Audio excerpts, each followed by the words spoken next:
عالمی مالیاتی fund IMF نے اعلان کیا ہے کہ کرونا وائرس کے معیشت پر پڑنے والے منفی اثرات کے تناظر میں IMF کی ریپیٹ فنانسنگ انسٹرومنٹس RFI کی سہولیات کے تحت اسلام آباد کی جانب سے زر مبادلہ کے ذخائر بڑھانے اور بجٹ سپورٹ کے لیے مالی معاونت کی درخواست پر غور کیا جائے گا۔ دوستوں، ایک رپورٹ کے مطابق چند روز قبل ایک میڈیا بریفنگ میں وزیر اعظم کے مشیر خزانہ ڈاکٹر عبدالحنیف شیخ نے اعلان کیا تھا کہ پاکستان نے مختلف قرض دھندہ اور امدادی اداروں سے $4 ارب کی مالی معاونت کا انتظام کیا ہے، جس میں IMF سے $1 ارب 40 کروڑ کا اضافی فنڈ بھی شامل ہے۔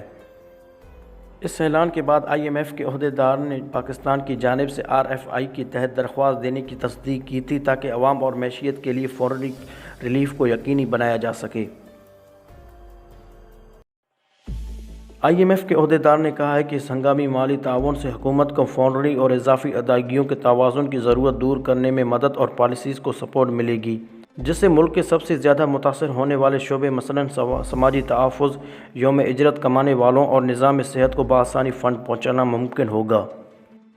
قبل از 4 مارچ کو IMF نے اعلان کیا تھا کہ وہ ہنگامی مالی تعاون کی تیزی سے تقسیم سمیت مختلف قرض دھندہ سہولتوں کے لیے کمزور ممالک کی مدد کرے گا، اور یہ رقم ابھرتی ہوئی اور کم آمدن والی منڈیوں کے لیے $50 ارب تک ہو سکتی ہے۔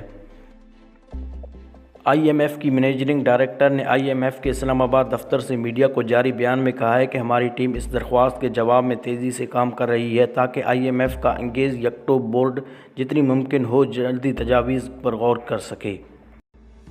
اس میں سے سب سے غریب اراکین کے لیے ریپیٹ کریڈٹ فیسلٹی RCF کے تحت $10 ارب صفر سرائے سود پر دستیاب ہوں گے۔ یہاں یہ بات مد نظر ہے کہ پاکستان کی جانب سے اضافی فنڈ کی درخواست کو RCF کے تحت زیر غور نہیں لایا جائے گا، جس میں سرائے سود صفر ہے، بلکہ یہ مالی تعاون RFI کے تحت کیا جائے گا جس کی شرائط اسٹیٹ بائی ارینجمنٹ یعنی موجودہ سرائے 1.5% کے تحت کی جاتی ہے، اور اسے سوائے 3 سے 4-5 سال کی مدت میں ادا کرنا ہوتا ہے۔ ناظرین، مالیاتی ادارے کے عہدیدار نے موجودہ IMF پروگرام اور اس کے نتائج پر بھی بات کی ہے اور کہا ہے کہ حکام پاکستان کو درپیش اقتصادی چیلنج سے نمٹنے کے لیے اپنی صلاحیتی کوشش جاری رکھے ہوئے ہیں، لیکن اب اس پیش رفت کو کووڈ-19 کے پھیلاؤ سے عالمی معیشیوں اور مالی صورتحال پر پڑنے والی تباہ کن اثرات سے خطرہ ہے۔ انہوں نے کہا ہے کہ وزیر اعظم عمران خان اور ان کی حکومت نے فوری طور پر ایک معاشی پیکیج منظور کیا ہے جس کا مقصد کرونا وائرس کے پھیلاؤ کو روکنے اور متاثر خاندانوں اور کاروباروں کو مدد فراہم کرنا ہے۔